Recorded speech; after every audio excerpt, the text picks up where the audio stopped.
Gostaria de saudar todos os irmãos com a paz do Senhor, principalmente a você, meu irmão, que está em sua casa assistindo esse culto online. Se Deus quiser, será por muito pouco tempo.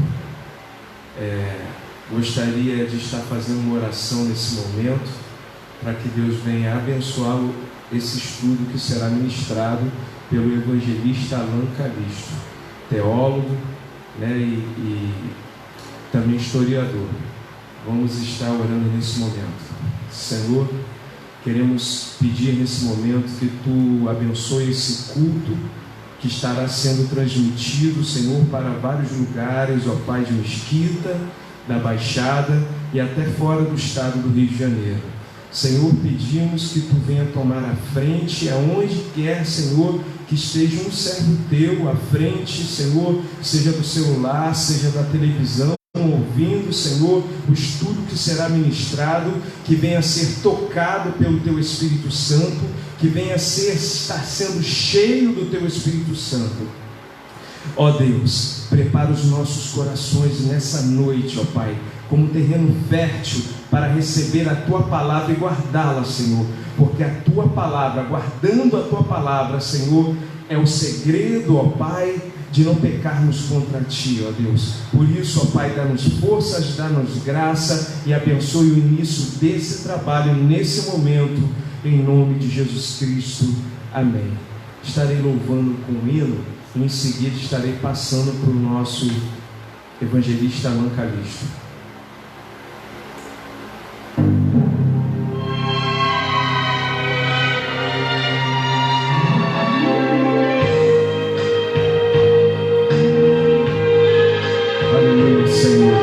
Tu és digno de toda glória, de toda honra, de todo louvor. Só a Ti pertence toda adoração, ó Pai.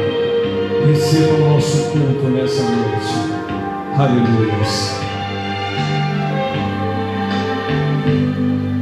Ó Pai, eu queria tanto ver o meu Senhor descer, vindo me encontrar. Eu posso até imaginar a refulgente glória do Senhor Jesus, transpondo as brancas nuvens no mais puro azul, onde nem sul nem norte existirá. Em meio às lágrimas, sorrisos de alegria e de prazer. Eu que era cego agora posso ver, contemplar, enfim. Por isso eu canto glórias,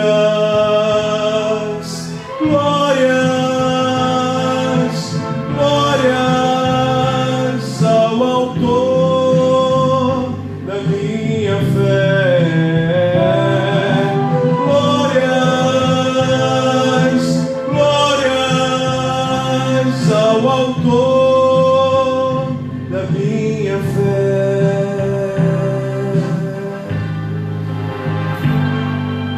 Pai, eu queria tanto ouvir o som que vai abrir no encontro triunfal,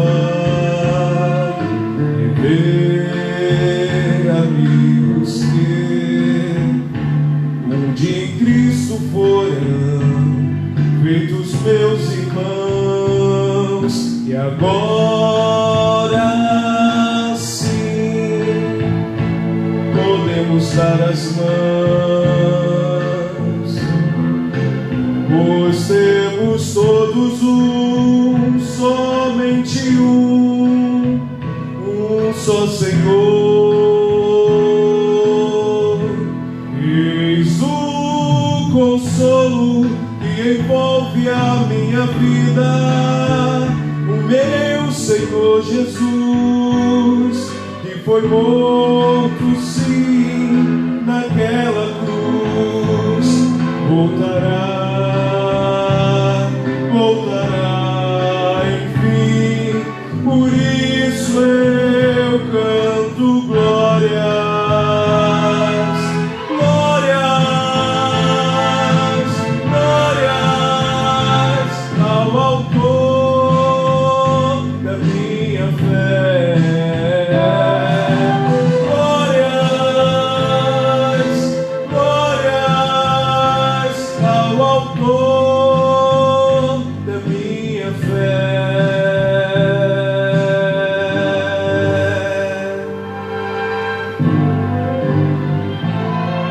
Glória ao Senhor, glória ao Senhor, glória ao Senhor, autor da minha fé. Glória ao Senhor, glória ao Senhor, autor da minha fé.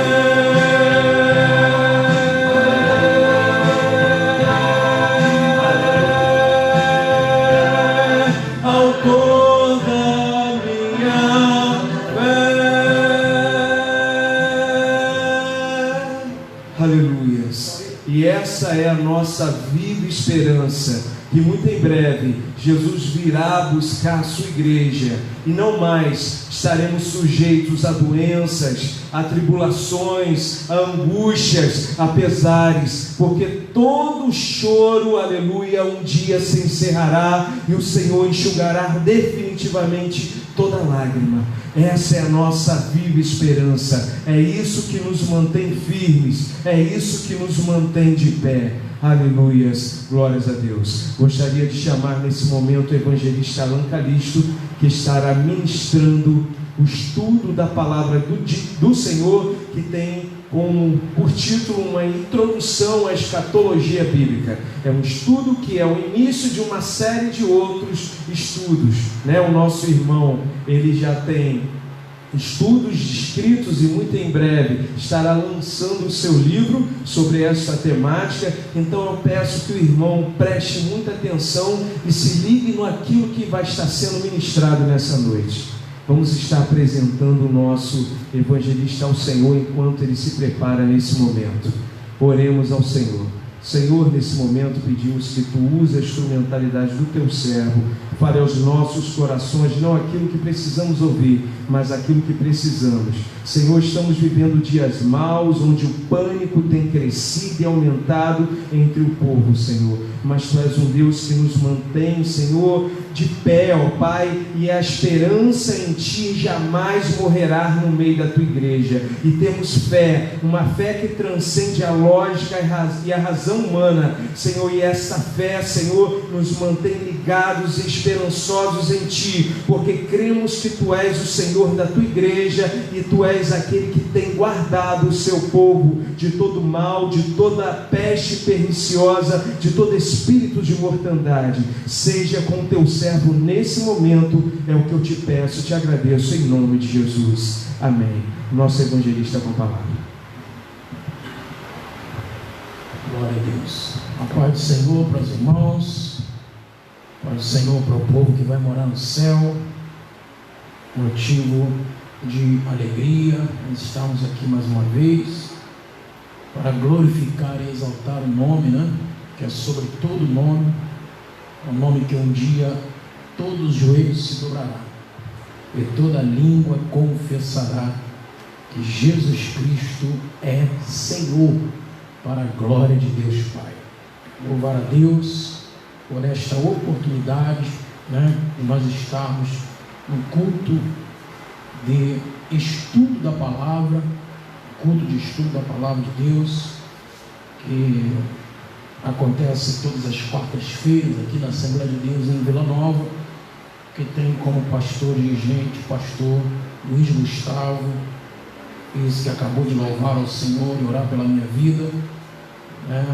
Nós somos agradecidos por esta oportunidade de estarmos aqui para transmitir um ensinamento um tanto quanto discutido, bastante debatido ao longo de todo o tempo, e nós queremos aqui nesta oportunidade realmente trabalhar a introdução deste estudo,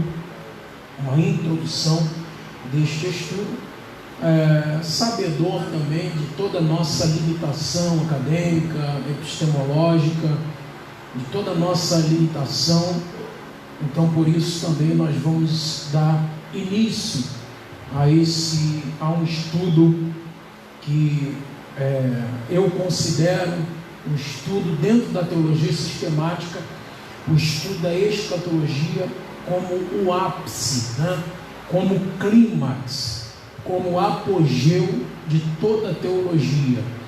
Obviamente, se nós estudamos o fim de todas as coisas, é porque essa história também houve o início de todas as coisas, e a Bíblia completa-se a si mesma, ela completa-se a si mesma. Por isso, um texto assim, só para nós nos embasarmos durante esse estudo, é o texto de Hebreus, capítulo de número 10, versículo de número 37. Hebreus, capítulo de número 10, e versículo de número 37, que diz assim: porque ainda um pouquinho de tempo, e o que há de vir, virá, e não tardará. Então esse texto é um texto somente para nós darmos início a esse estudo. É um estudo bastante abrangente, mas também bastante discutido. Eu tenho como praxe,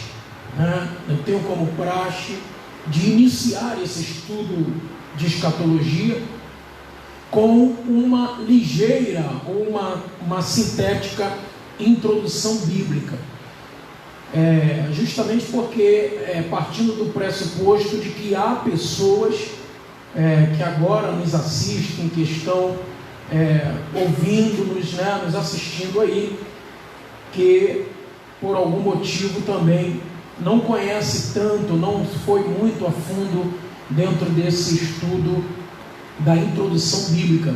Porque o estudo da introdução bíblica é importante para compreendermos a escatologia, porque quebraríamos já um estigma infeliz que ainda persiste e dura no meio de muitos irmãos, e no meio de muitos historiadores, de muitos céticos, de muitas pessoas que acreditam que o Apocalipse não era para estar inserido na Bíblia Sagrada, e nem consideram o livro do Apocalipse ou a sua literatura apocalíptica como pertencente àquilo que nós chamamos de cânon das Sagradas Escrituras.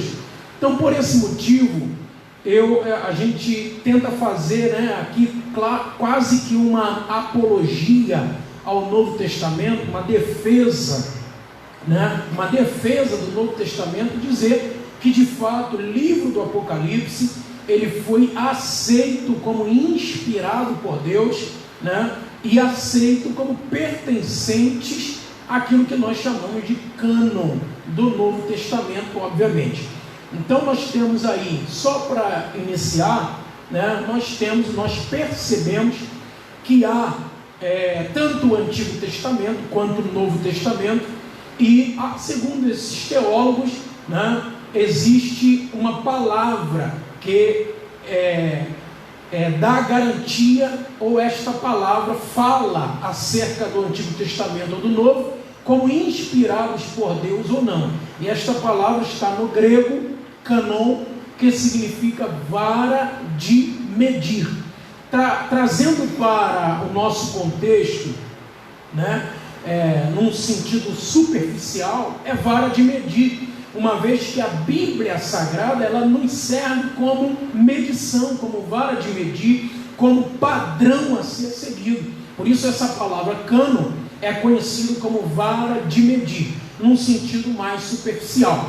Num sentido mais exegético e teológico, a palavra cânon dá um sentido a um arador arando a terra em linha reta. O arador que ara a terra em linha reta. Quem é que fala isso? Quem é que fala isso, dentre outros teólogos, também é N. Lawrence Olson. N. Lawrence Olson, que é aquele que escreveu o Plano Divino através dos séculos. Ele vai dar a sua contribuição com relação a essa ideia de cânon das Sagradas Escrituras. Para N. Lawrence Olson, cânon não é apenas o padrão a ser seguido, mas é a linha reta com que nós precisamos estar pautados, como um arador do arado que vai fazer uma linha reta, arando a terra, preparando a terra, para que as sementes do semeador possam alcançar, né, uma produtividade muito maior. Então, grosso modo, o que era arar a terra, né? Você colocava os dois animais, um de cada lado, o jugo passava por cima da jugular do animal, e havia uma madeira que ficava defronte, no meio, né, daquele jugo, e no meio dos dois animais. Poderia ser burro, poderia ser vaca, poderia ser boi, enfim. Mas no meio daqueles dois animais ficava uma madeira que ia até o solo. Atrás destes animais iam o arador segurando o instrumento de arado, né? E esse arador, ele ia e precisaria estar o tempo inteiro olhando para o arado, para que ele não pudesse sair da linha reta, não pudesse sair deste padrão. Então é por esse motivo também que Jesus diz que aquele que põe a mão no arado e olha para trás, este não é apto para me seguir. Por quê? Porque aquele que põe a mão no arado e olha para trás, tem, aleluia, a possibilidade deste arado, né, sair de maneira torta, de maneira inadequada a ceifa e a cega e a semeadura. Então é nesse sentido que o Olson, teólogo Olson, vai trazer a ideia de cânon. Cânon, portanto, é uma vara de medir, é padrão, é norma, é paradigma, é regra, né? É metodologia estabelecida por Deus para que o ser humano e para os crentes de modo geral poder seguir este padrão. Uma vez que entramos neste padrão, também somos considerados aqueles que colocam a mão no arado, e nós não podemos retroceder, como assim diz o próprio Jesus lá nos Evangelhos. Então, a ideia de Bíblia, de palavra de Deus, de cânon do Antigo Testamento, que era, né, todos nós somos sabedores, que era ali os 22 livros do Antigo Testamento, citando assim a Bíblia hebraica, e os 27 livros do Novo Testamento, para citar o texto canônico do Novo Testamento. Então, baseado em um Novo Testamento, nós temos desde o início, né, os teólogos liberais da alta crítica, eles têm criticado veementemente, principalmente os livros o livro do Apocalipse, e os livros que tem, ou que existem dentro deles, a literatura apocalíptica. Eles têm criticado justamente porque para eles esta literatura sofreu influência do seu período, né? Nós vamos ver um pouco mais à frente que, de certa forma, né, há influência do meio em que nós vivemos. Se eu vou escrever um livro hoje, obviamente eu estou influenciado pelo meio em que eu vivo, pela sociedade em que eu vivo, pelo contexto cultural, econômico, social, né, geopolítico, né? Todas essas situações, eles acabam tendo um peso sobre a minha vida, uma vez que eu vou colocar isto no papel. Assim também eram os escritores do período tanto do Antigo Testamento quanto do período dos primeiros 100 anos da igreja, que é o que a gente acredita que todo livro do Novo Testamento foi escrito, livro canônico, inspirado por Deus. Nós vamos falar isso também. Foi escrito nos primeiros 100 anos de igreja. Portanto, o último escritor da Bíblia foi o nosso conhecido João, o apóstolo, ou João o evangelista. Inclusive morre de morte natural em aproximadamente 100 depois de Cristo. Então, nós conhecemos que de 95 a 98 foi os últimos escritos, de certa forma, para aquilo que seria conhecido posteriormente como cânon, ou regra, ou padrão estabelecido para ser seguido, cânon das Escrituras do Novo Testamento. Nós vamos observar também que segundo Timóteo 3,16, só para nós analisarmos, né, a ideia de inspiração divina. 2 Timóteo 3,16, né, você que estiver em casa aí, você pode acompanhar junto comigo.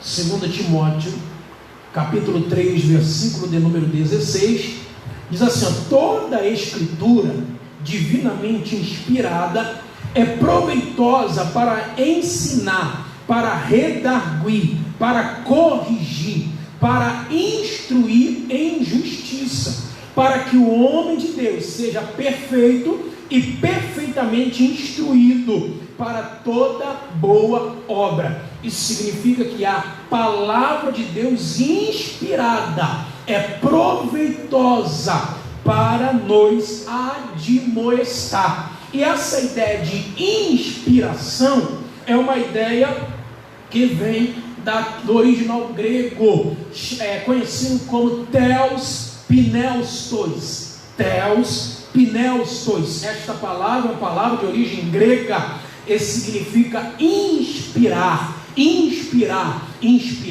é colocar sopro para dentro. Isso significa que desde lá do Gênesis nós conhecemos essa expressão, né? Quando Deus faz do boneco o homem e sopra sobre ele o espírito do fôlego da vida.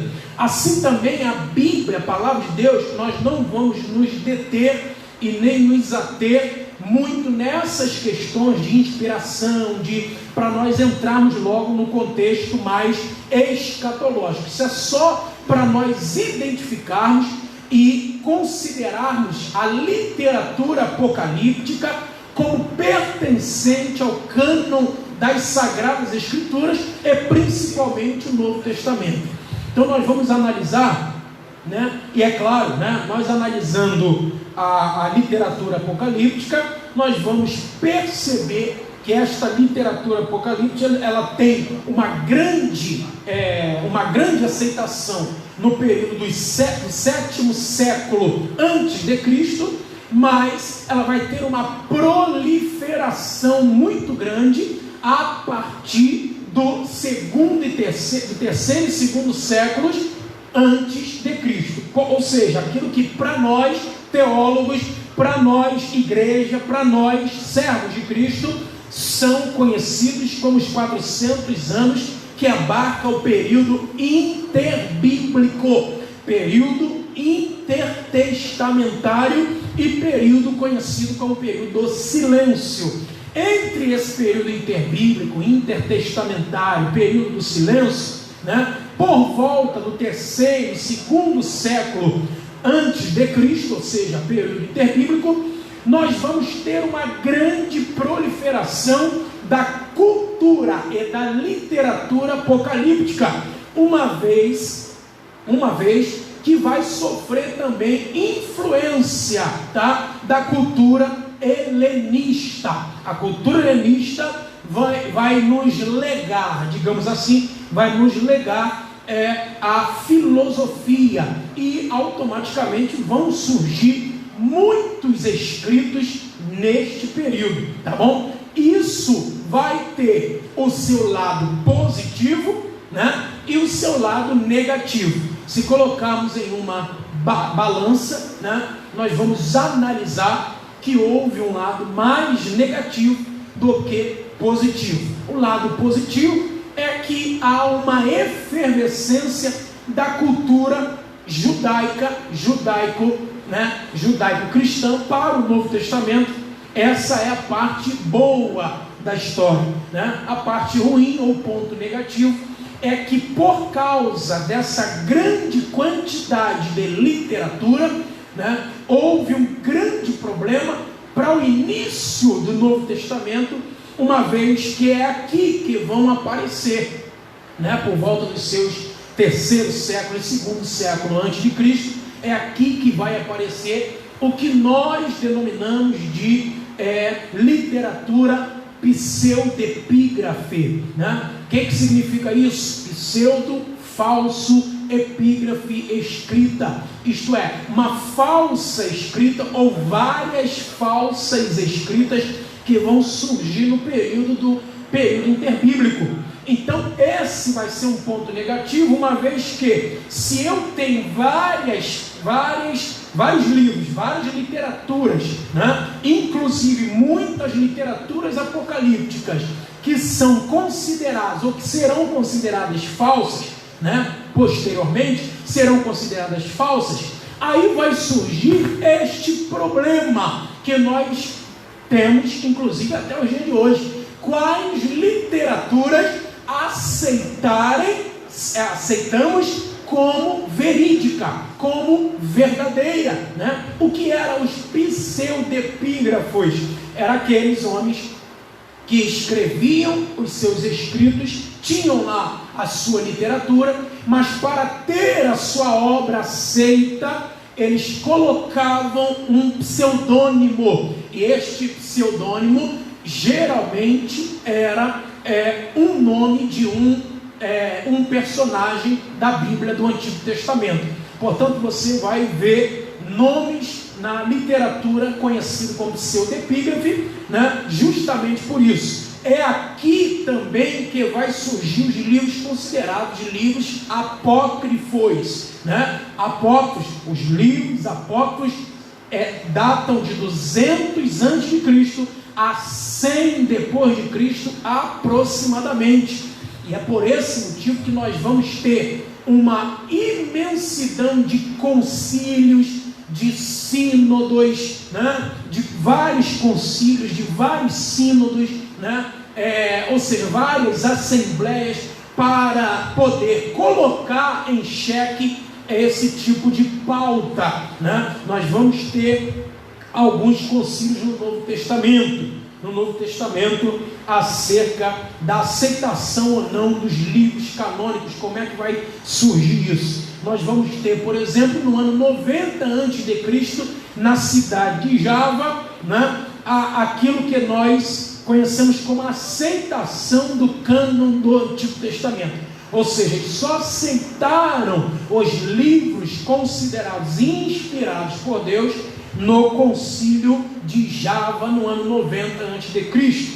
Para o Novo Testamento há esse problema, né? Todos esses livros considerados pseudepígrafos, apócrifos, e nós vamos ver em o Novo Testamento considerados também deuterocanônicos, né? Isso vai ter um largo espaço de tempo até serem aceitos os livros pela Igreja Católica Romana, considerados aí deuterocanônicos. A palavra deutero também é um sentido de segundo, ou segunda lei, segunda ordem. É por isso que para passar, né, o hebraico para o grego no período de Alexandre o Grande e a proliferação dele da cultura helenista, para traduzir o hebraico para a língua grega, que é chamado a Bíblia Septuaginta, né, colocou ali, por exemplo, Deuteronômio, porque tudo que estava inserido no livro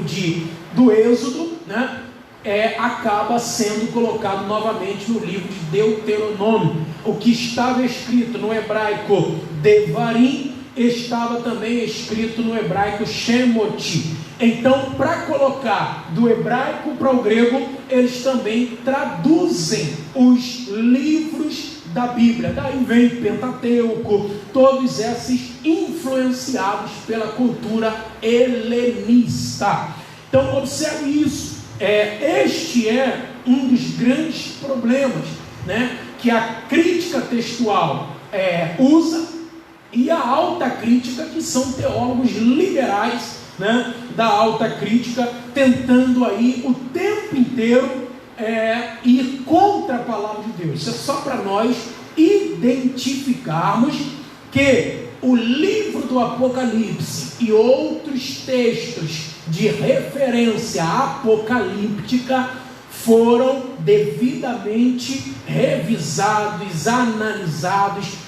Teve ali toda essa influência, né, de vários concílios, de várias assembleias, para que assim pudesse realmente ser fechado aquilo que é conhecido como cânon, tá bom? Então nós temos, por exemplo, no Novo Testamento, nós temos, por exemplo, o concílio chamado Concílio de Cartago III. Só para você identificar, o Concílio de Cartago III foi um concílio regional que ocorreu em 397 depois de Cristo, né? Onde ficou determinado a aceitação dos 27 livros do Novo Testamento. Quando nós falamos de concílio, né, geralmente nós estamos falando de uma reunião em que há uma grande influência da Igreja Católica Apostólica Romana, tá bom? A Igreja Católica Apostólica Romana. Nós temos outros concílios que também vão fechar essa ideia de livros inspirados por Deus. Concílio de Roma, Concílio de Florença, Concílio de Trento. E o Concílio de Trento, em 1546, é um concílio que ficou conhecido como Concílio de Contra-Reforma, uma vez que em 1517 nós conhecemos a história da Reforma Protestante ali, com Calvino, com Lutero, né, e com outros homens ali. E para haver uma resposta a esta reforma protestante, a Igreja Católica Romana vai se levantar em 1546 para poder dar uma resposta a essa reforma. Por isso que é conhecido o Concílio de Trento, é conhecido como Concílio de Contra-Reforma, tá bom? É nesse Concílio de Trento também que será estabelecido ou inserido os livros que eu falei lá do período interbíblico. Os livros conhecidos como deuterocanônicos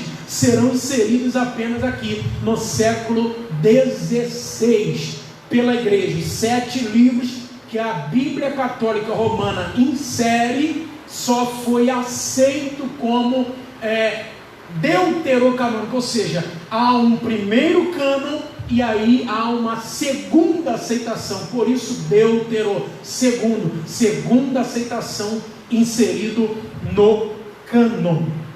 Tá bom, irmãos? Glórias a Deus por isso. Então nós vemos aí que são muitas situações que por detrás, né, dessa história teológica aí, nós analisamos realmente que o livro do Apocalipse e as literaturas apocalípticas inseridas na Bíblia Sagrada têm sim a sua influência do seu período, como todo e qualquer literatura tem uma influência do seu período, nenhuma outra literatura. Inclusive, se nós analisarmos o assunto escatologia ao longo da história, nós vamos ver que ela toma efervescência e proliferação, né, sempre a partir de uma intensa situação catastrófica. Não é à toa que a expressão escatologia sempre vai nos remeter, por exemplo, ao livro do Apocalipse, né? Sempre vai nos remeter ao livro do Apocalipse, ao livro de Daniel. Mas por que isso? Se ao longo de toda a Bíblia nós temos assuntos escatológicos, por que isso? Ao longo de toda a Bíblia, nós temos assuntos escatológicos.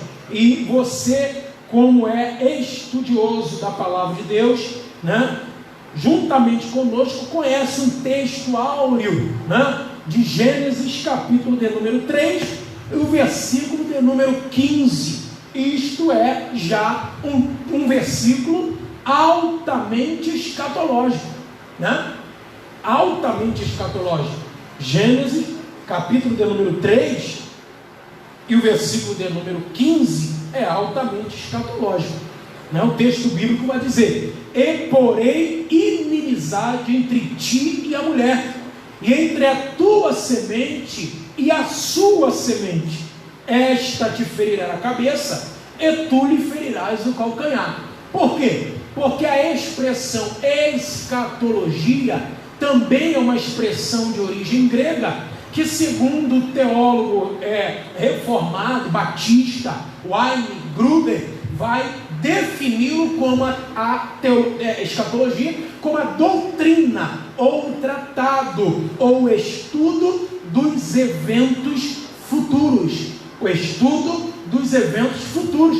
Agora, quais estudos de eventos futuros, em quais eras, em quais situações que nós vamos estudar? Por exemplo, lá no início de Gênesis, o estudo dos eventos futuros dizia respeito a tudo aquilo que corroboraria com a vinda de Cristo, né? Com a vinda de Cristo em sua primeira vinda, em sua primeira fase. Então, tudo aquilo que está desde o Gênesis a Malaquias é estudo escatológico, a grosso modo.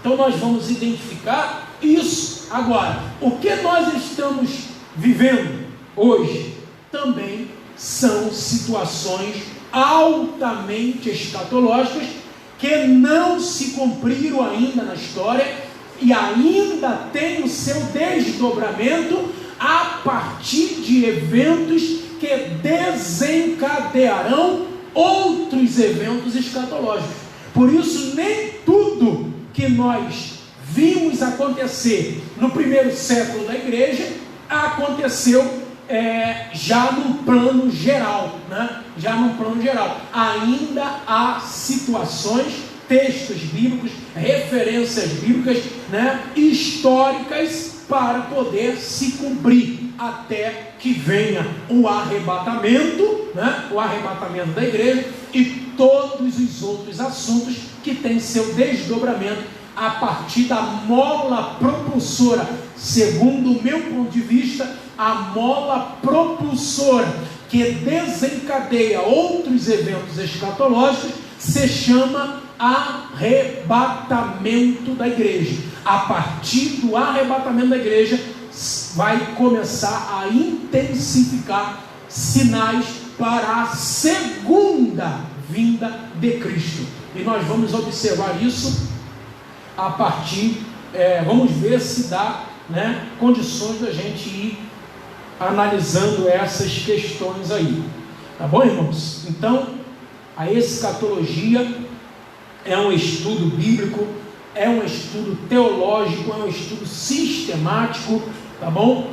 E indo um pouquinho contra, né, modo de dizer, né, quem somos nós para ir contra grandes teólogos da palavra de Deus, mas indo um pouquinho na contramão de Jürgen Moltmann, né, que diz que a escatologia precisaria ser a primeira matéria a ser estudada, né, e a primeira matéria dentro de um estudo sistemático. No meu ponto de vista, acredito que para um estudo sistemático, uma vez que precisa-se ter vários conceitos bem fixados na nossa mente acerca da escatologia, então eu acredito que a escatologia é o ponto culminante da teologia sistemática.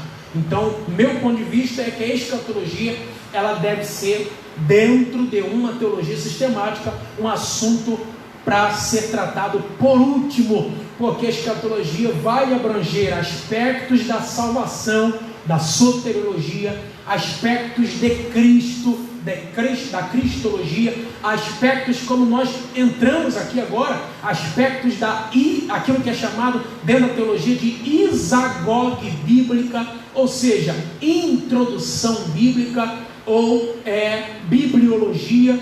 Então são vários assuntos que precisam ter os seus conceitos fechados para que depois comecemos a tratar a escatologia como precisa ser tratado. Há assuntos, por exemplo, que não, se eu já falar diretamente, muitos irmãos que não têm a escatologia como elemento principal de seu estudo, como elemento principal do seu estudo, né, não vão analisar, não vão saber, né, não vão perceber, não vão entender, enfim. Então são coisas, eu trouxe aqui só esses apanhados bem superficiais, bem básicos, tá bom? Bem introdutórios, é aquilo que eu acabei de dizer, bem introdutórios, para nós analisarmos que o livro do Apocalipse e toda a literatura apocalíptica, por quê? Porque Daniel também é uma literatura apocalíptica, tá bom? Então toda a literatura apocalíptica tem o seu valor dentro das Sagradas Escrituras. A Bíblia é a palavra de Deus, inspirada, né? Iluminada, revelada aos seus servos, tá bom? Aos seus servos. Então, nós temos aí esse desdobramento, esse início, para nós compreendermos, tá bom? Então ele aceita tanto o Antigo Testamento quanto o Novo Testamento, ele é aceito desde do período da patrística, né? Ele vai passar, não há discrepância teológica com relação aos livros escritos. Nós temos vários homens no período da patrística, no período dos apóstolos, que já acreditavam piamente. Tanto Marte, Irineu, né? Outros homens, outros estudiosos da Bíblia já fecharam tanto o Antigo Testamento quanto o Novo Testamento já no primeiro e segundo séculos da igreja. Então acho que esse tipo de discussão só vai nos levar a uma certa deterioração teológica, né? Porque uma vez que o cânon já está devidamente fechado, né? Quando Constantino Grande fez aquela reunião com pares das seitas da época, né? Constantino Grande praticamente como um papa, digamos assim, né?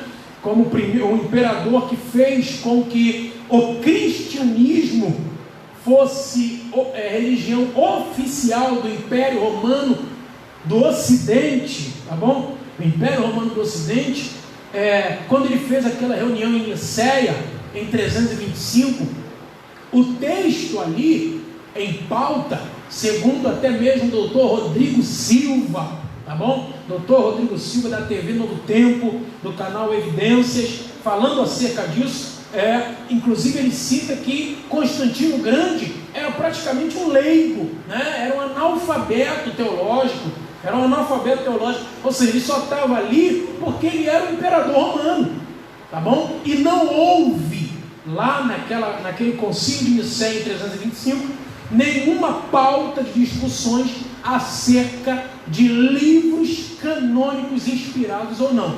Inclusive o próprio Constantino vai pedir a Eusébio de Cesareia para poder mandar a ele cópias da Bíblia. Se não tivessem fechados os livros, com certeza ele iria ter alguma pauta aí nesses concílios acerca dos livros que ainda deveriam ser fechados, mas já estavam devidamente fechados o cânon das Sagradas Escrituras, com os seus 27 livros do Novo Testamento, como chegaram até nós hoje, e grandes achados arqueológicos ainda continuam sendo achados, ainda continuam sendo estudados, né? Corroborando com o que nós temos em mãos até os dias de hoje. Então não tem como, né?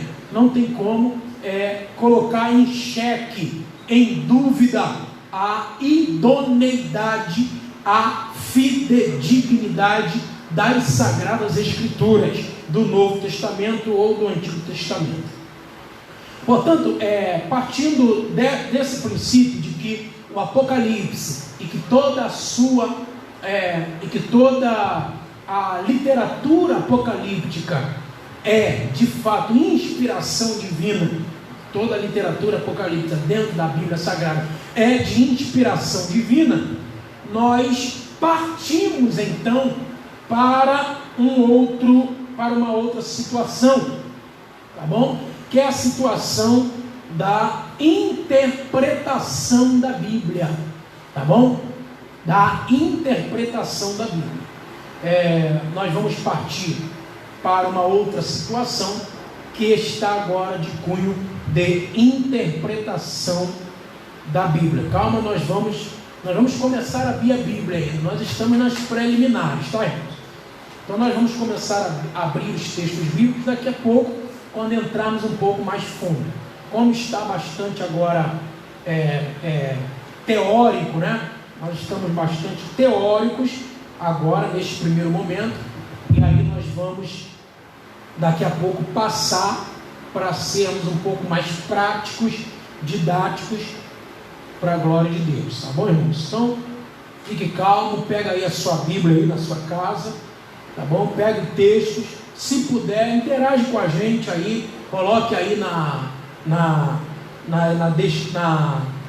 nos comentários aí, né? A sua pergunta, a sua adição, o seu questionamento, né? Glórias a Deus por isso. Os erros, né? Se você vê algum erro aí, né? Nós somos falíveis, nós somos passíveis de erro, então coloca aí embaixo, né?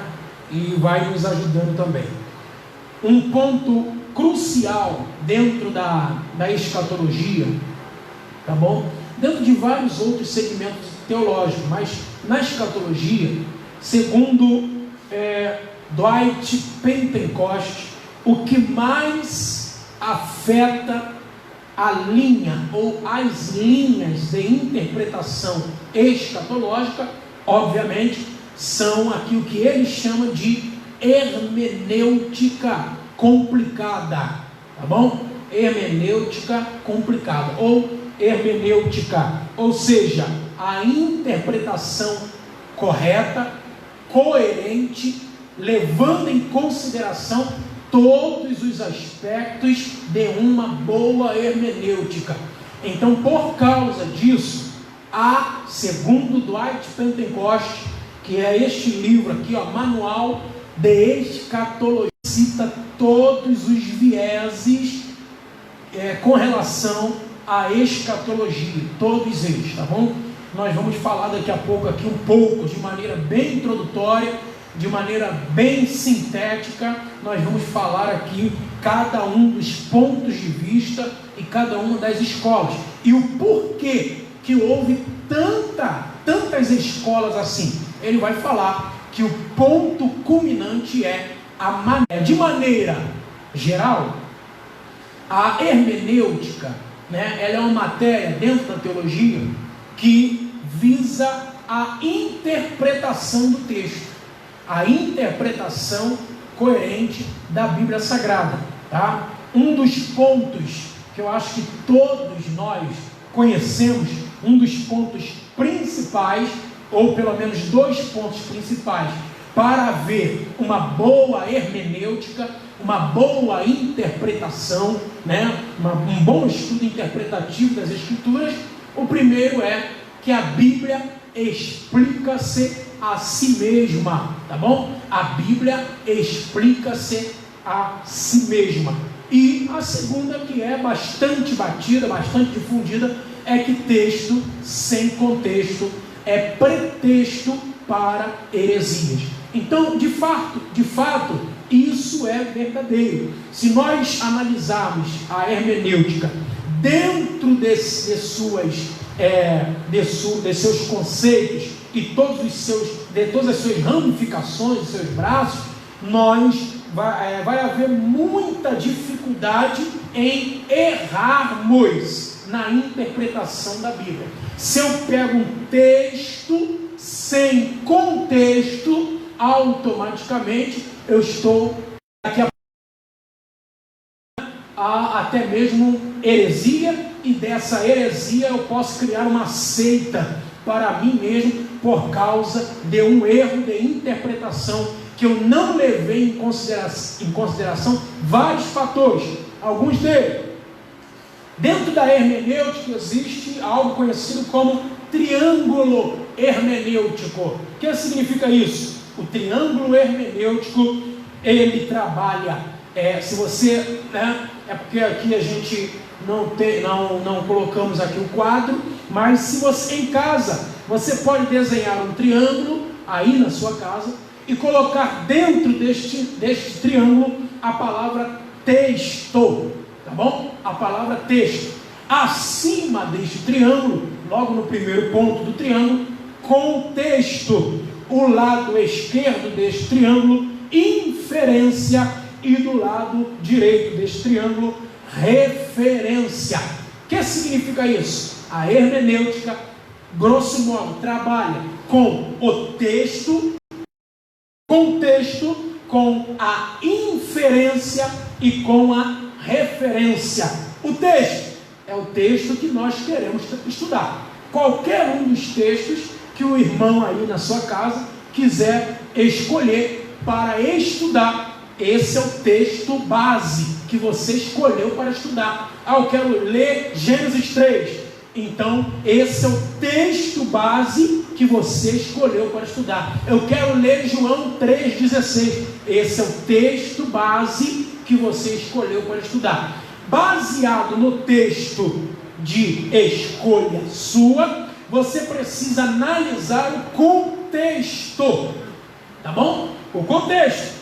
Dentro do contexto, existe pelo menos 2 tipos de contexto.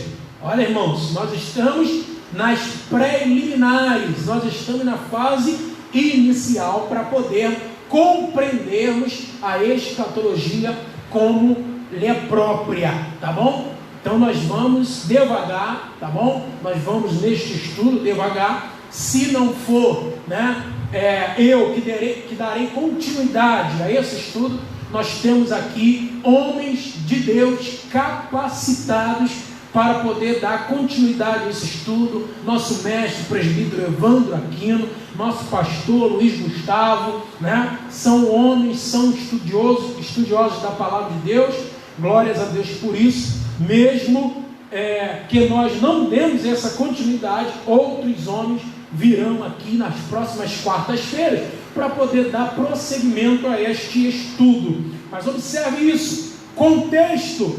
Então o contexto é subdividido em 2 partes: contexto imediato ou contexto remoto, tá bom? Contexto imediato ou contexto remoto. Repare bem, o contexto imediato, lembra do texto que você escolheu? Tem um contexto. Nesse contexto existe o contexto imediato ou o contexto remoto. Dentro do contexto imediato existe mais uma subdivisão. Ela subdivide-se em 2: contexto anterior e contexto posterior. Então, para o texto que você escolheu na sua casa para estudar, no seu cotidiano, na sua vida aí devocional, quando você escolhe um texto para estudar, você precisa ter as bases de uma boa hermenêutica. Então, uma boa hermenêutica trabalha com o texto, com o contexto, e esse contexto subdivide-se em imediato e remoto. Dentro do imediato e remoto, dentro do imediato, você tem contexto anterior e contexto posterior. Eu aqui na igreja, eu já dei alguns exemplos acerca de um texto, e eu vou dar esse exemplo novamente para os irmãos que nos assistem, seja você cristão ou não. Eu creio que até mesmo não crente ou afastado dos caminhos do Senhor, que neste momento está ao alcance deste som, né? deste vídeo, né? Aí está nos acompanhando, tem um exemplar da Bíblia Sagrada em casa, tá bom? Então você pega aí o exemplar da sua Bíblia Sagrada, deixa Jesus trabalhar na sua vida, glórias a Deus. E o mesmo exemplo que eu dei aqui, enquanto a igreja estava aberta, né, podendo ter os cultos normal, né, glórias a Deus. Daqui a pouquinho nós vamos estar passando por essa turbulência também, e já nós estaremos aqui novamente cultuando ao Senhor Jesus na igreja, na congregação dos justos. E eu dei um exemplo aqui na igreja, e eu vou lhe dar este exemplo também de um texto. Vamos supor, eu escolho para estudar um texto, Mateus capítulo 6, versículo 33. Esse talvez é um texto que você já ouviu, né? Esse talvez é um texto que é bastante batido também, bastante trabalhado, bastante estudado. Isso é só para você analisar que um erro, uma falha de interpretação bíblica, e nós não vamos nem muito longe, hein? Os irmãos vão ver que nós não vamos nem muito longe. Um erro, uma falha de interpretação pode nos levar a erros piores, maiores, heréticos, e que podem nos levar a uma seita. Então cuidado com isso. Eu escolhi para mim o texto de Mateus 6,33.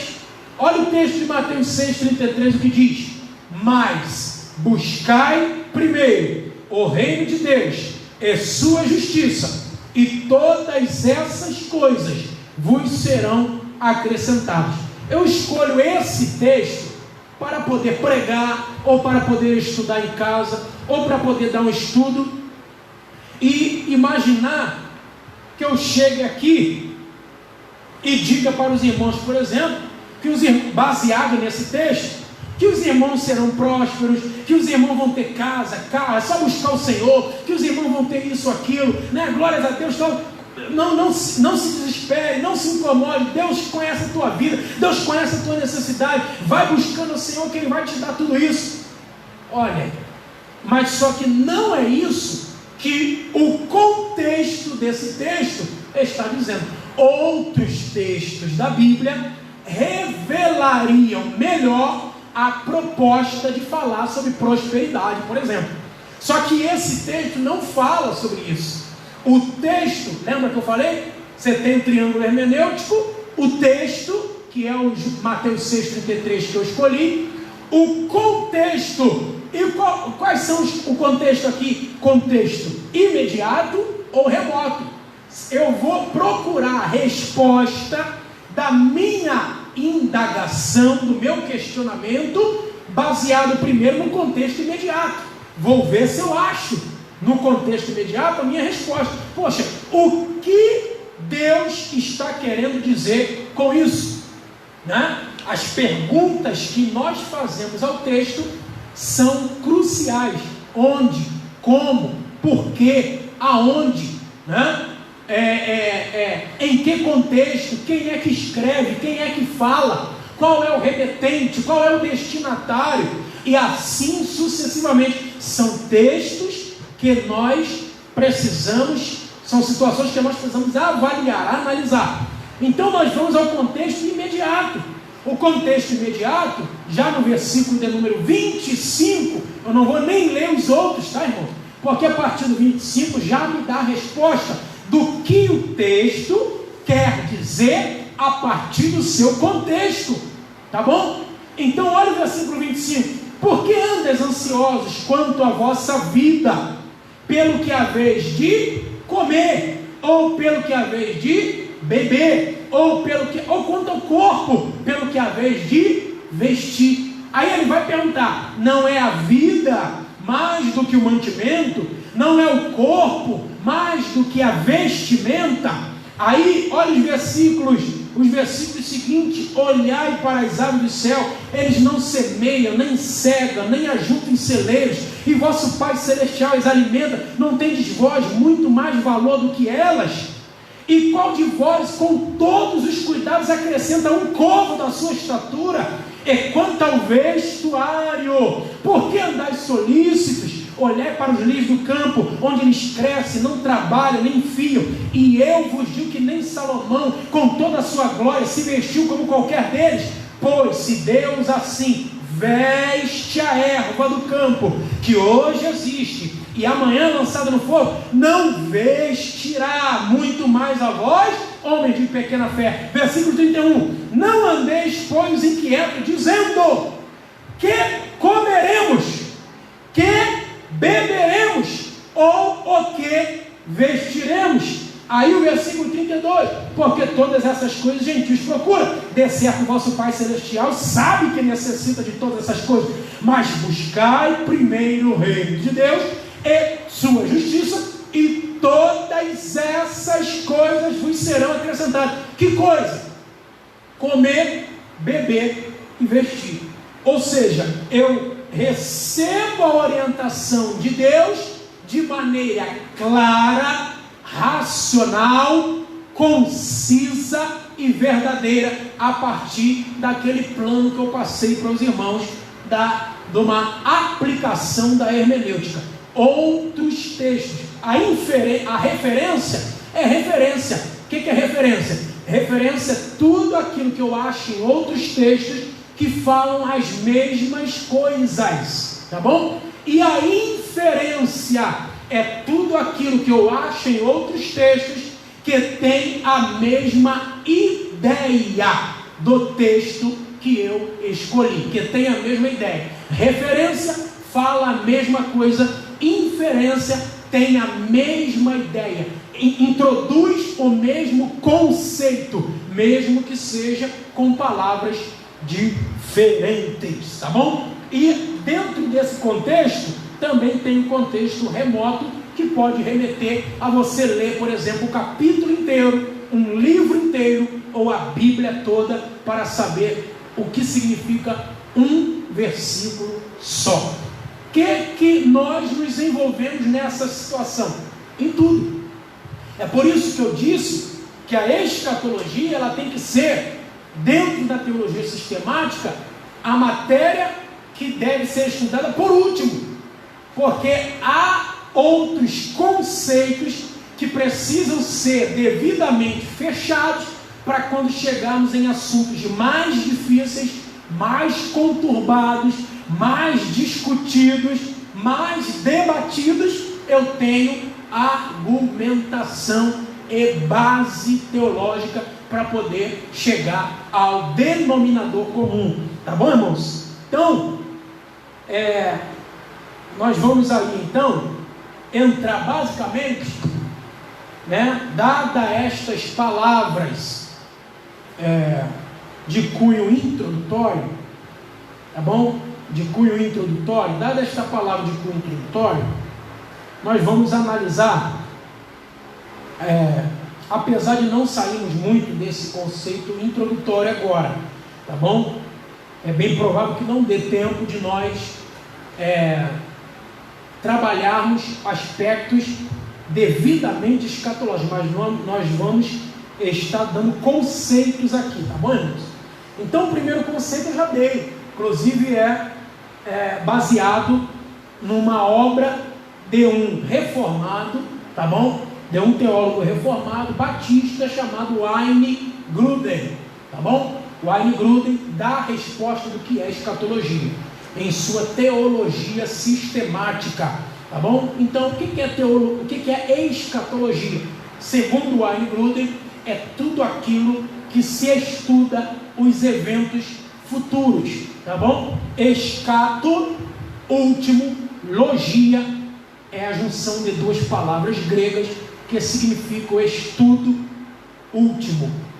Aí a gente vai, acrescentando essas palavras para que haja coerência no conceito, o estudo das últimas coisas, ou o tratado dos últimos acontecimentos, ou ainda a doutrina de eventos futuros, tá bom, irmãos? Então, escatologia, para nós sintetizarmos, é o estudo das últimas coisas, tá bom? Nós vamos analisar, né, que a escatologia traz para nós 2 livros, pelo menos. São vários, dentro da Bíblia Sagrada, são vários livros que têm literatura apocalíptica. Mas, quando nós falamos de escatologia, os 2 livros que mais nos vêm à nossa mente é Daniel e Apocalipse, né?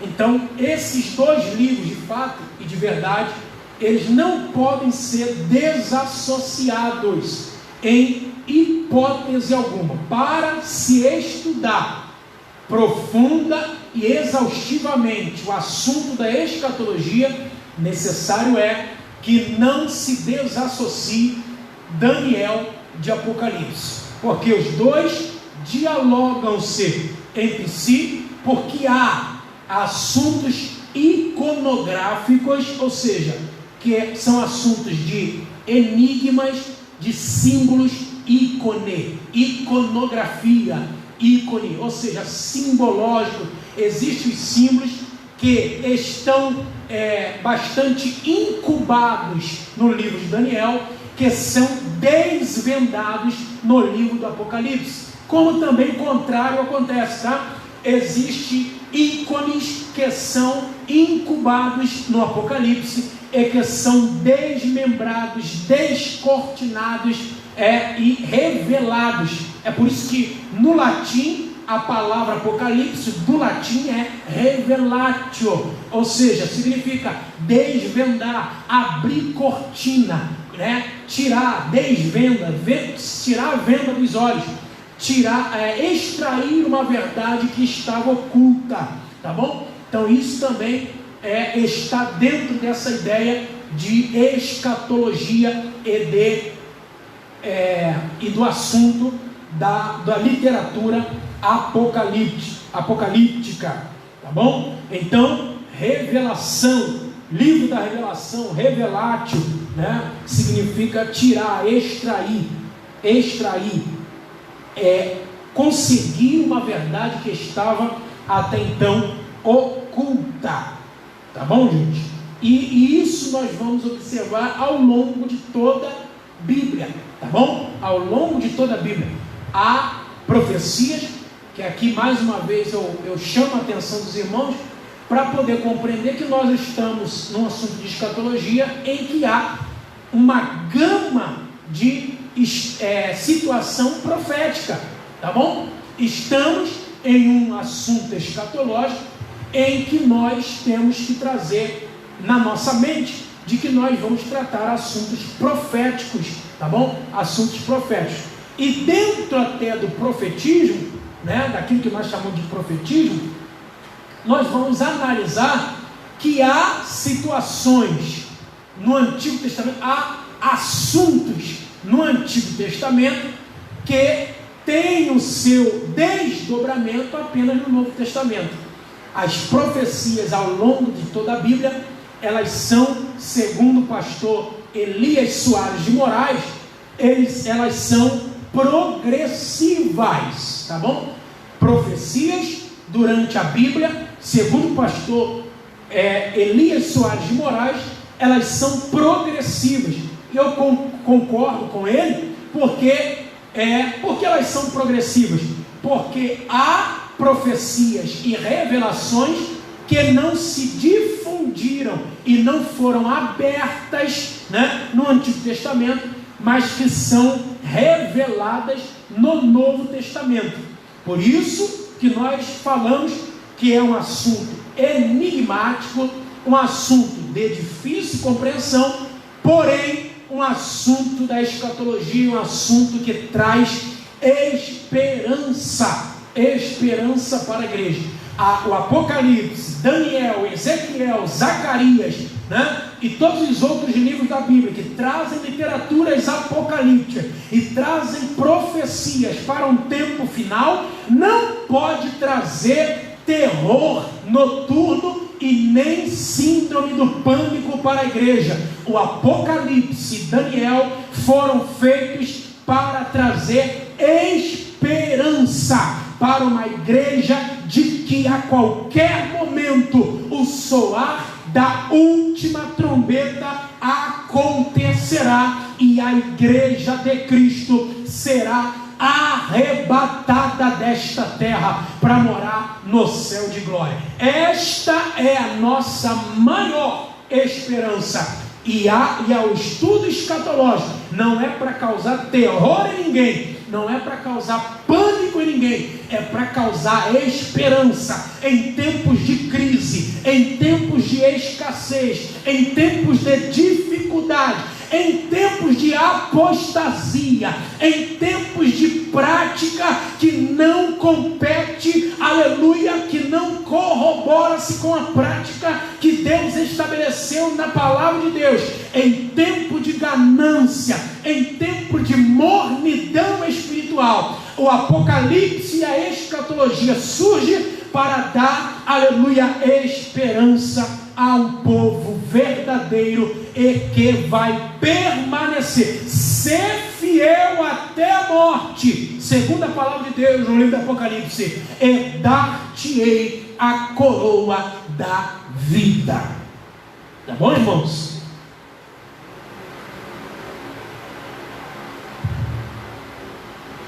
Com relação a esse conceito de que falou pastor Elias Soares, né? Ele dá inclusive os exemplos acerca de profecias do Antigo Testamento que vão ser desdobradas no Novo Testamento, como por exemplo a Trindade, como o próprio Jesus, né? O Messias. Não há, né, como ver a Trindade aberta literalmente no Antigo Testamento, mas nós vemos o conceito de Trindade no Novo.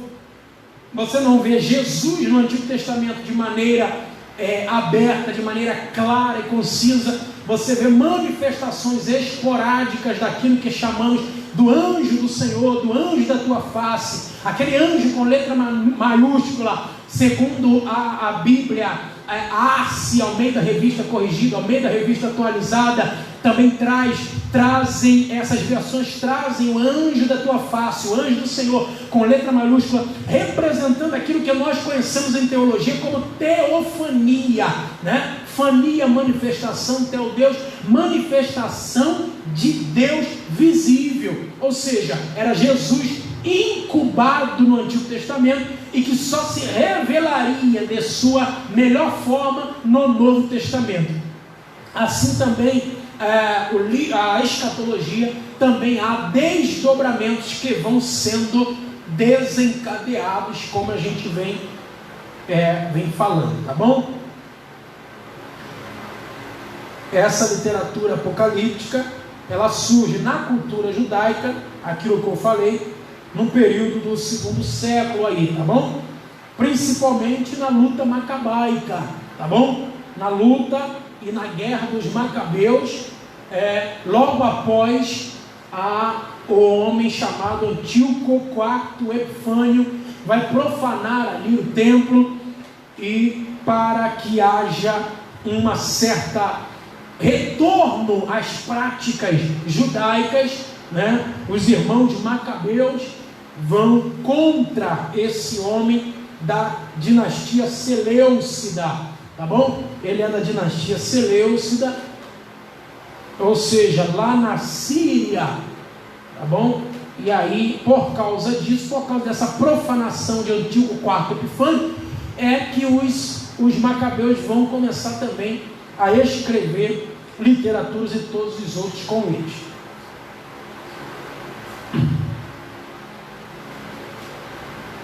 Glórias a Deus por isso. Tá bom, irmãos? Nós vamos agora analisar o seguinte. Deixa eu ver se eu peguei aqui o certo. 3, ok. Né? Aquilo que eu acabei de dizer, a escatologia ela traz a esperança para o povo, tá bom? Então você já vai abrir na sua casa aí, a Bíblia Sagrada, em Apocalipse capítulo de número 1, versículo de número 3, tá bom? Apocalipse capítulo de número 1, versículo de número 3.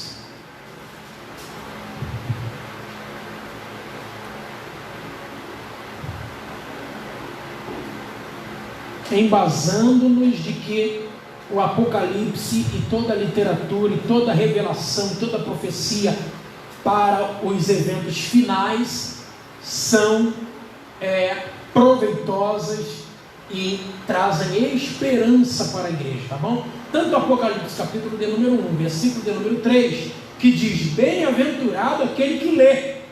Se não fosse para trazer esperança, não estaria aqui bem-aventurado, tá bom? Poderia estar qualquer outra coisa, mas bem-aventurado aquele que lê e os que ouvem as palavras desta profecia e guardam as coisas que nela estão escritas, porque o tempo está próximo. E o capítulo 21, do Apocalipse mesmo, Apocalipse 21, versículo de número 4, tá bom?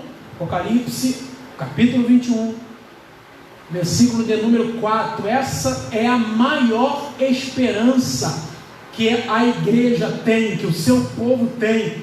Glórias a Deus por isso, aleluia. Apocalipse 21, versículo 4: e Deus limpará dos seus olhos toda lágrima, e não haverá mais morte, nem pranto, nem clamor, nem dor, porque já as primeiras coisas são passadas. E o versículo 5 vai dizer: e o que estava sentado sobre o trono diz: eis que faço novas todas as coisas. Glórias a Deus. Essa é a esperança do salvo. Essa é a esperança do salvo. Então nós vamos analisar o seguinte, né?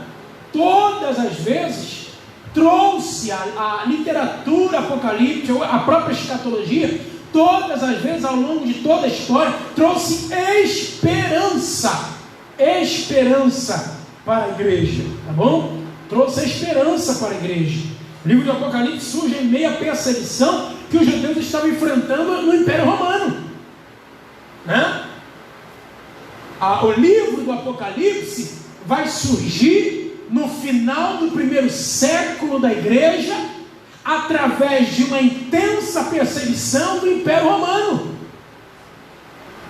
Então, quer cenário pior do que aquele do Império Romano, em que se estava causando atrocidades tremendas contra aqueles que para o Império Romano eram inseridos naquilo que eles chamavam de seita, a seita hoje do caminho, né? Que estavam o tempo inteiro sendo perseguidos.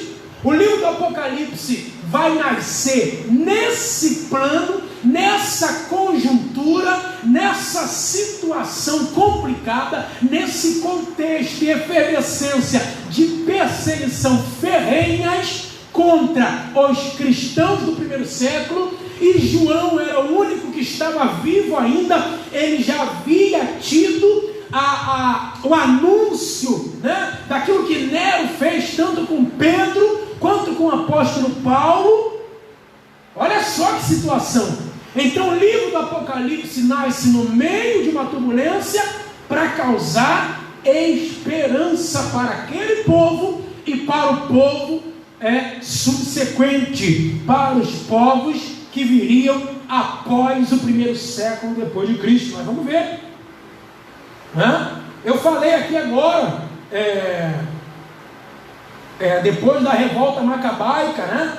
Também houve esperança nesse período. Nós temos aí novamente um arrefecimento dentro da história, um arrefecimento dessa temática escatológica. Nós temos um arrefecimento dessa temática escatológica, principalmente, né, na transição da Idade Média para a Moderna, na transição da Idade Média para a Moderna, os teólogos medievais, né, quase não estavam mais tocando nesse assunto escatológico. A reforma e a contra-reforma também foram movimentos que ao longo do tempo foram perdendo-se a maioria das discussões da reforma protestante, dos reformados, né? A maioria das discussões giravam sempre em torno da salvação, da soteriologia,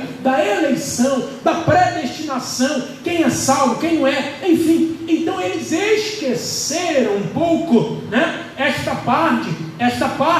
Depois na história nós temos, por exemplo, as duas grandes guerras mundiais, a primeira começando em 1914 a 1918, a segunda começando em 1937, terminando em 1945. Aí você, em casa, pode perceber que há uma ascensão novamente, principalmente após a Segunda Guerra Mundial, em que nós sabemos o que Adolf Hitler, né, e o seu partido nazista havia feito, havia realizado, principalmente nos últimos anos da Segunda Guerra Mundial. Nós sabemos o que a Rússia fez matando Hitler, nós sabemos o que os Estados Unidos da América do Norte fez, mandando ali, mostrando seu poderio bélico, mandando em Hiroshima e em Nagasaki 2 bombas atômicas para mostrar também o seu poderio bélico, trazer o mundo novamente para a economia,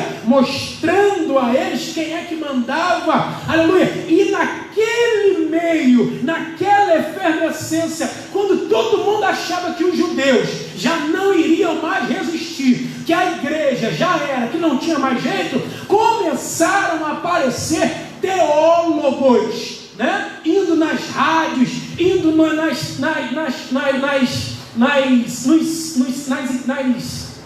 nas televisões, indo nos rádios, nas televisões, indo em tantos lugares.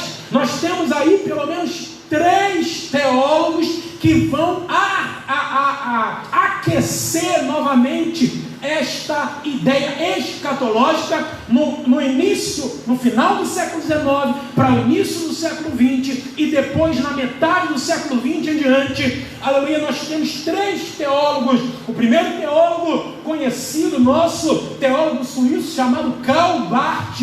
Karl Barth vai entrar no cenário no final do XIX e até depois, na metade do século XX, vai entrar no cenário também, chamando a atenção novamente para a teologia, para a escatologia, para essas questões da soteriologia, da salvação, né? Um outro teólogo também vai aparecer, Wolfgang Pannenberg, que é alemão. Sua teologia sistemática também vai chamar atenção para a escatologia, para chamar novamente o povo a voltar a ter esperança. E aquele que mais nós conhecemos, né? Todos esses nós conhecemos, né? Todos esses teólogos nós conhecemos, mas aquele alemão também chamado Unger Moltmann é um alemão e ainda vive até hoje, está nos seus 94 anos de idade, tá bom? Tem seus 94 anos de idade. Foi ele quem escreveu, por exemplo, Teologia da Esperança, para trazer literalmente esperança ao povo, tá bom? Salvo aqui algumas discrepâncias teológicas, que é natural que se haja esse debate, esse confronto, tá bom? Com relação a Moltmann e com relação a Pannenberg, tá bom? Esse Moltmann foi ele quem escreveu Teologia da Esperança. Por quê? Está no pós-guerra, tá bom? Ele é o camarada que vai escrever, o teólogo alemão que vai escrever sobre dar esperança a um povo que acabou de sair de uma das maiores atrocidades, que mataram mais de 52 milhões de pessoas, tá bom? quase dizimou o mundo inteiro.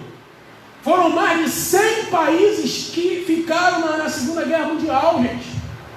Né? Foram mais de 100 países. Foi uma situação catastrófica, terrível, que quase nos leva à extinção. Quase nos leva à extinção, seja ela espiritual, seja ela literalmente a extinção da espécie, né? Por causa de uma grosseria ideológica chamada raça pura ariana.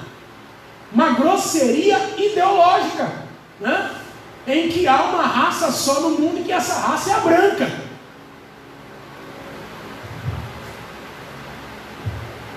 Depois dessa situação vai surgir essa figura, trazendo esperança, e ele vai usar a escatologia para trazer esperança. Ele vai usar a escatologia para trazer esperança a um povo que já não tinha mais esperança, e achava inclusive que o mundo acabou, já era, não tem mais jeito. Junto com Moltmann vai aparecer C.S. Lewis, e que vai também no pós-guerra usar as redes, o rádio, né, para poder dar palavras de incentivo todos os dias, e que esta palavra de incentivo todos os dias legou a ele, né, vários destes livros que nós conhecemos. Cristianismo Puro e Simples, por exemplo, de C.S. Lewis, tá bom? Foi nesse período, tá bom?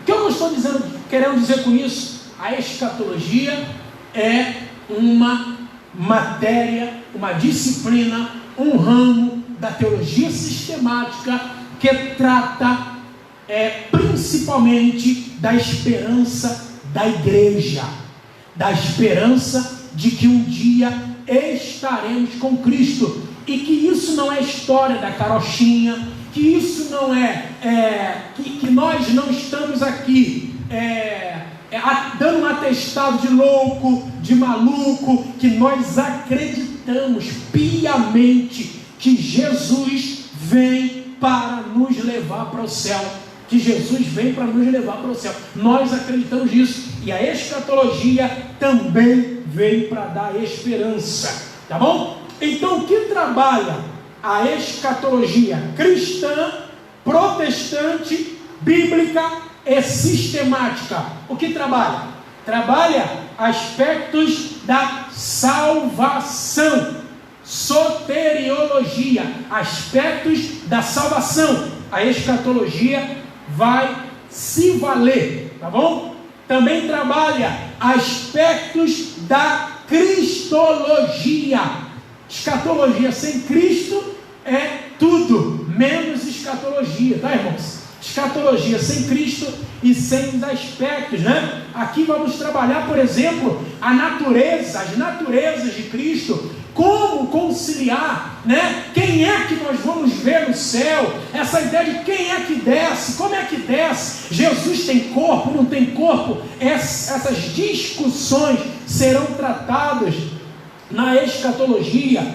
O binômio Israel e igreja, aqui levando em consideração o que diz Dwight Pentecost no seu manual de escatologia, tá bom? Aqui nós temos algumas discrepâncias teológicas, principalmente acerca de reformados ou não, enfim, nós não vamos nos ater nem nos deter neste ponto agora, com relação a passagens que dizem respeito única e exclusivamente à nação de Israel e são atribuídas à igreja, e passagens que para a igreja exclusivamente são atribuídos a Israel, né? Alguns dizem que não há essa separação Israel e igreja, há apenas um povo reunido, não há essa separação. Nós também trabalharemos essa questão, se há, se não há realmente Israel de um lado, igreja de outro, ou é todo mundo um povo só? Como é que nós vamos trabalhar isso? A escatologia trabalha o binômio binômio Israel-igreja. A escatologia trabalha desde John Nelson Darby e desde Schoenfeld, nos Estados Unidos da América. A escatologia nossa, que nós vamos trabalhar aqui, trabalha a doutrina dispensacionalista, tá bom? Dispensacionalista. Há aqueles, inclusive, que nos alfinetam, digamos assim, né? Alfinetam principalmente os de cunho arminiano, né? Por nós sermos dispensacionalistas, e dizem que o dispensacionalismo é novo, tá? Dizem que o dispensacionalismo é de 1850 para cá, quando John Nelson Darby começou a propagar o dispensacionalismo, tá bom? E depois de John Nelson Darby veio Schoenfeld nas suas notas de rodapé na Bíblia de Estudo C.I. Schoenfeld, nos Estados Unidos, a partir dos Estados Unidos, tomando esse vulto e chegando às igrejas da América Latina como um todo e América do Sul, um pouco mais no início do século XX. Então, o que acontece? Só que o dispensacionalismo, nós também o encontramos em Irineu de Lyon, no segundo século, já falava sobre 4 dispensações. Quem fala isso? Não sou eu. Quem fala isso é Justo Gonzalez, tá bom? Justo Gonzalez, breve dicionário teológico. Justo Gonzalez é bacharel em teologia, agora ele não é mais bacharel, ele é mestre em teologia, tá? Pela Universidade de Iowa, nos Estados Unidos, e ele é doutor em filosofia, tá bom? Ele é doutor em filosofia. Quem fala isso é Justo Gonzalez, tá bom? No seu breve dicionário de teologia, fala que Irineu já era dispensacionalista, e Irineu fala sobre 4 dispensações: de Adão ao dilúvio, de Noé ao êxodo, de Moisés à encarnação e de Jesus até o fim dos tempos. Então, quem começa com essa ideia dispensacionalista não foi no século XIX, como alguns acreditam que nós viemos. Inclusive, muita gente fala sobre o conceito pentecostal, o conceito arminiano, de que é sempre novo, né? O debate é esse: é novo, né? Então, aqui nós estamos para dizer que não é novo. Irineu é do segundo século, tá? Irineu de Lyon é do segundo século, tá bom? Entra no período ali conhecido como patrística, tá bom? Patrística. O que mais nós veremos na escatologia? Isso que eu disse, introdução. O que nós veremos na escatologia pré-tribulacionista, pré-milenista, tá bom? E o que mais nós veremos?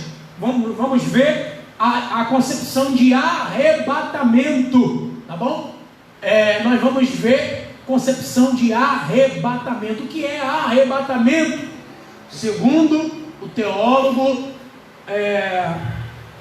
Cláudio Honor Correia de Andrade, teólogo brasileiro, Cláudio Honor Correia de Andrade, no seu dicionário teológico, vai dizer que arrebatamento é uma palavra de origem grega que foi extraída de uma palavra chamada arpazo. Arpazogezometa significa retirada brusca, inesperada. Aqui também tem a ideia da doutrina da iminência, tá bom? Que muitas pessoas estão indo contra a doutrina da iminência, inclusive os pós-tribulacionistas, obviamente, são contra a doutrina da iminência, porque se eu sou pós-tribulacionista e acredito que o arrebatamento se sucederá após a tribulação de 7 anos, de que falou Daniel na 70ª semana de Daniel, em caráter altamente judaico e israelita, se eu sou a favor do pós-tribulacionismo, então eu acredito que eu verei primeiro todas essas coisas,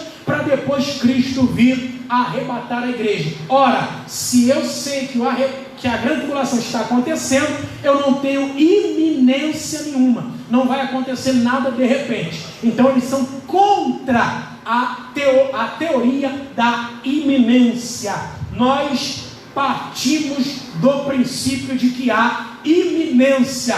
Vários textos na Bíblia, o próprio apóstolo Paulo, que é o maior doutrinador de igreja, fala sobre a doutrina da iminência, tá bom? Doutrina da iminência. Jesus vem como ladrão, ele vem a hora que não penseis. O próprio Jesus fala sobre isso nos 4 evangelhos. Jesus fala sobre isso nos 4 evangelhos. Jesus vem a hora que não penseis, eu venho como ladrão. E assim sucessivamente, tá bom? Arrebatamento. Nós vamos falar sobre tribunal de Cristo. Que tribunal é esse? Né? Quais são os aspectos? Qual é o conceito? Qual é o desdobramento? Que tribunal é esse? A igreja passa por tribunal? Que tribunal é esse? Será que esse tribunal é condenatório ou não? Nós vamos falar sobre bodas do Cordeiro. Nós vamos falar de grande tribulação de 7 anos. Grande tribulação não tem a ver com igreja. A grande tribulação é a última semana de ano de que falou Daniel no capítulo 9, versículo 24 ao 27. No capítulo 9, de versículo 24 ao 27. Não tem a ver com igreja. A grande tribulação é um trato entre Deus e em futuro. Eu dei-lhes o poder de serem chamados filhos de Deus. Então significa que aqui abre-se um parêntese para incluir a igreja no plano salvífico. E é Jesus quem vai dizer sobre a igreja, não sou eu, não são os teólogos. É Jesus quem vai dizer sobre a igreja. Em Mateus, capítulo de número 16 e o versículo de número 18, Pedro, tu és pedra, e sobre esta pedra edificarei a minha igreja. Repare que o texto está no futuro. Edificarei a minha igreja, e as portas do inferno não prevalecerão. Onde é que ele edificou a igreja? Na cruz do Calvário, gritando tetelestai, está consumado. Ele grita tetelestai em grego, está consumado, e ele inaugura o período que é chamado pelos dispensacionalistas, assim como eu sou dispensacionalista, aleluia, eles são chamados, portanto, de dispensação da graça, ou dispensação da igreja, ou dispensação eclesiástica, tá bom? Vamos falar sobre anticristo, e escatologia também fala sobre quem é o dragão, quem é o anticristo, quem é o falso profeta. Nós vamos falar sobre selos, nós vamos falar sobre trombetas, nós vamos falar sobre cálice da ira de Deus, nós vamos falar sobre mortes, perseguição, nós vamos falar quem são as 2 testemunhas, quem são os 144 mil selados, nós vamos falar sobre o acordo de paz, de que Israel já está sendo introduzida. Nós vamos falar que questão da figueira, da oliveira e da videira com relação ao aspecto de Israel, que é o relógio escatológico do mundo, não só da igreja, mas é o relógio escatológico do mundo. Nós vamos falar sobre a guerra do Amargedon, nós vamos falar sobre o Monte do Megido, nós vamos falar sobre o Vale de Josafá, nós vamos falar sobre a reunião do maior exército já visto no Vale de Josafá contra Israel, lá no final da grande tribulação e a guerra do Armagedon. Nós vamos falar sobre a vinda de Cristo com poder e glória, junto com os seus santos, porque a igreja já havia sido arrebatada antes da grande tribulação, tá bom, irmãos?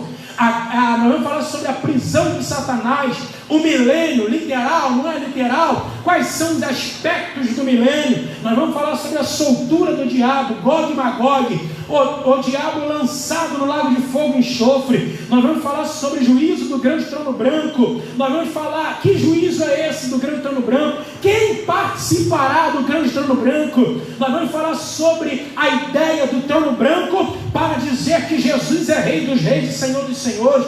Nós vamos falar quem é a Nova Jerusalém que desce do céu ataviada. Nós vamos explicar por que não acreditamos no conceito de que a igreja sobe simultânea ou logo em seguida à vinda de Cristo, porque não faz sentido algum a igreja subir e Jesus descer. Não faz sentido algum a igreja estar subindo e Jesus descendo. A igreja sobe com Cristo e alcança-se o apogeu daquilo que ele já disse em Apocalipse. Aleluia, louvado seja o nome do Senhor. O que significa isso? Significa que 1 Tessalonicenses, capítulo de número 4, versículo de número 16, vai dizer assim, 1 Tessalonicenses 4,16, repare isso, porque o mesmo Senhor descerá do céu com alarido, com voz de arcanjo, com a trombeta de Deus, e os que morreram em Cristo serão ressuscitados primeiro. Depois nós, os que estivermos vivos, seremos arrebatados, raptados, arrancados. É harpa gesometa, retirada brusca, inesperada desta terra, a fim de se reunir com o Senhor nos ares. Corrobora com aquilo que Paulo fala em 1 Tessalonicenses 4,17 agora, porque nos juntaremos com ele, aonde? A encontrar o Senhor nos ares. A diferença da primeira manifestação de Deus, parousia, a primeira manifestação de Deus está aqui, da segunda manifestação de Deus, que é epifaneia, manifestação visível, aleluia, para todos, todo o povo de então reconhecer que Jesus é Senhor dos senhores. E aqui é parousia, aparição de Cristo nos ares, aleluia, aberto ao mundo espiritual e à igreja, aberto ao mundo espiritual e à igreja. Nós vamos falar sobre a Nova Jerusalém que desce do céu, aonde será limpa de nossos olhos toda lágrima, e não haverá mais pranto, nem dor, nem clamor, pois todas as coisas se passaram. Tá bom, irmãos? Para nós finalizarmos esta noite, irmãos, nós vamos deixar para os irmãos 4 visões ou linhas de interpretação escatológica. 4 visões, eu só vou ler, porque nós estamos já com o nosso horário estourado. Eu só vou ler e os irmãos depois vão pesquisando, vão deixando aí embaixo os seus comentários, suas perguntas, tá bom? Nos ajudar também aí a corrigir algumas discrepâncias aqui que eu tenha falado, tá bom? Nós somos falíveis, nós somos imperfeitos e nós somos limitados. Então você vai me ajudar e eu lhe ajudo, e nós vamos nos ajudar uns aos outros. Então nós vamos colocar aqui 4 visões de linhas de interpretação escatológica. 4. A primeira, anota aí, é a futurista. A segunda, historicista. A terceira, preterista. A quarta, simbolista, idealista ou espiritualizada. Que significa a visão de interpretação escatológica futurista? Considera que a maior parte das profecias bíblicas ainda vão se cumprir, tendo como evento desencadeador o arrebatamento da igreja. Esta posição subdivide-se em pré-tribulacionista. Significa que acredita, toda vez que aparecer a ideia pré-tribulacionista, ou pós-tribulacionista, ou meso-tribulacionista, está relacionada ao arrebatamento. Ainda não é relação ao milênio propriamente dito. Nós vamos falar com calma isso mais para frente. Pré-tribulacionista, o arrebatamento acontece antes da tribulação de 7 anos, tá bom? É o que geralmente a linha arminiana pentecostal acredita, tá bom? Pré-tribulacionista, o arrebatamento acontece antes antes da tribulação de 7 anos. Você leu comigo, já está lá em Daniel capítulo 9, versículo 24 a 27, e 1 Tessalonicenses 4, 5. Midi ou mesotribulacionista. A palavra meso quer dizer entre. Assim também dá a expressão, quando nós lemos lá no Antigo Testamento, a expressão Mesopotâmia. Meso é entre, Mesopotâmia, entre rios, que é o atual Iraque, onde era o Éden antigamente, que ficava no meio de 4 afluentes. Mesotribulacionista significa que acredita que o arrebatamento da igreja será no meio da tribulação, entre um período de 3 anos e meio e o outro período de 3 anos e meio. Mesotribulacionista. Isso está dentro da visão escatológica futurista, tá bom? Futurista, nós temos pré-meso e agora o pós-tribulacionista, que acredita que o arrebatamento acontece simultaneamente ao regresso de Cristo, tá bom? O historicista considera o Apocalipse uma história em que os fatos se cumpriram na sua maior parte. Vou repetir. Historicista considera que o Apocalipse é histórico e que os fatos já se cumpriram na sua maior parte. Preterista, vem de pretérito, passado, ou seja, considera que o Apocalipse já se cumpriu integralmente na época do Império Romano, subjugado a Palestina, incluindo a destruição do ano 70 depois de Cristo. Nós vamos, ao longo desses estudos, nós vamos observar de que essa, de fato, é uma visão que está fora da hermenêutica bíblica, tá bom? Que está um pouco fora da hermenêutica bíblica.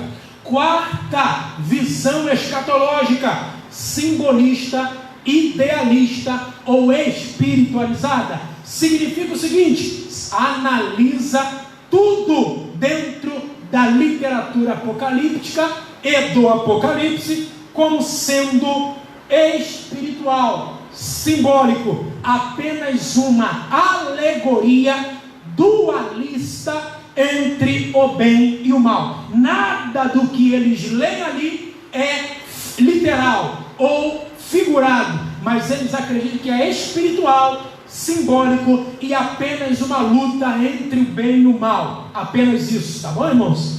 Então, nós vamos estar terminando agora dizendo sobre as 4 visões a partir da expressão milênio em Apocalipse capítulo 20. Enquanto o nosso pastor já vai se aproximando aqui, nós vamos falar o seguinte: existem 4 visões escatológicas que dizem respeito à expressão milênio no Apocalipse 20. 4, quais são?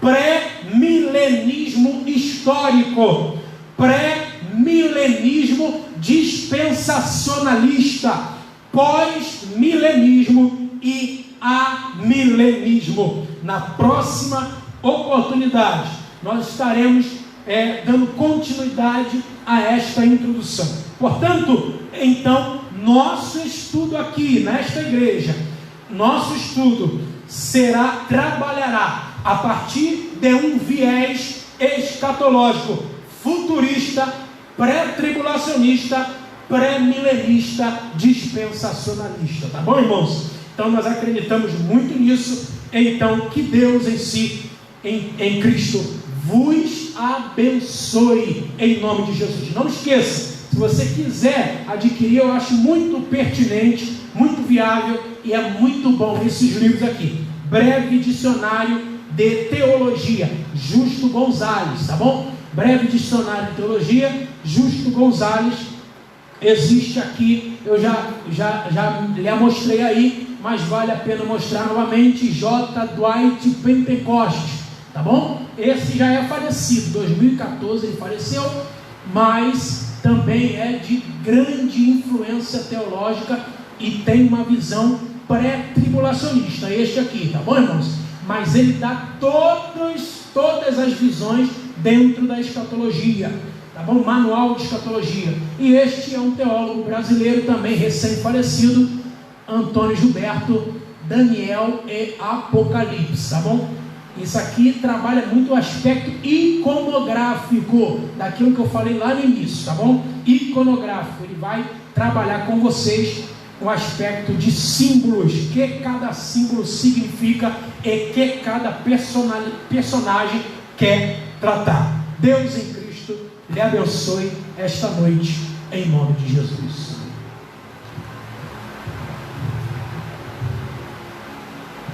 Amém. Graças a Deus.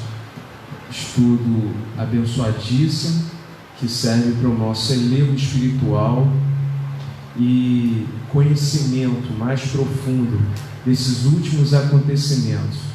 Isso nos ajuda a entender, inclusive, o porquê de muitas coisas, né? Porque estamos vivendo nos últimos momentos da Igreja do Senhor Jesus Cristo.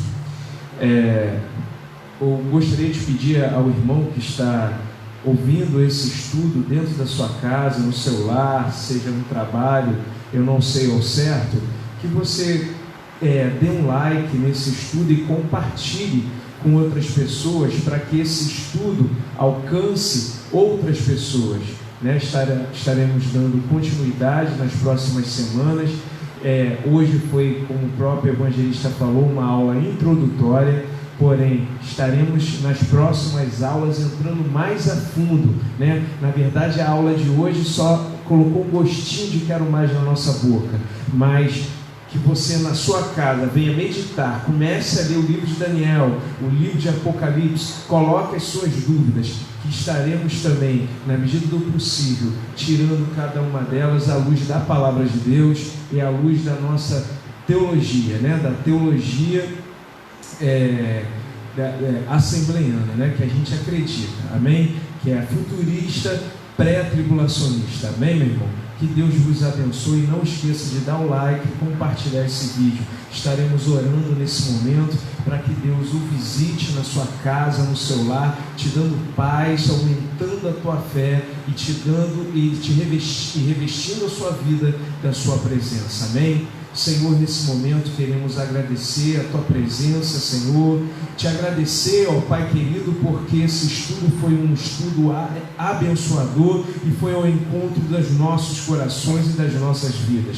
Pedimos, Senhor, que Tu venha continuar revestindo o Teu povo, ó Pai, Senhor meu Deus, da Tua presença, Pai, e que possamos estar atentos, Senhor, aos sinais, porque, Senhor, o princípio das dores, como acreditamos, está próximo já de acontecer, Senhor, e muitas vezes na história da humanidade, Tu dá piscadelas e sinais, ó Pai, para que possamos estar atentos e vigilantes em todo o tempo. Abençoe o Teu povo, guarda cada um nesse momento que está na sua casa, no seu lar, revista, Senhor, da Tua guarda, da Tua proteção, ó Pai, porque Tu és um Deus todo-poderoso, Tu és onipotente, e em Ti sempre estaremos guardados e seguros.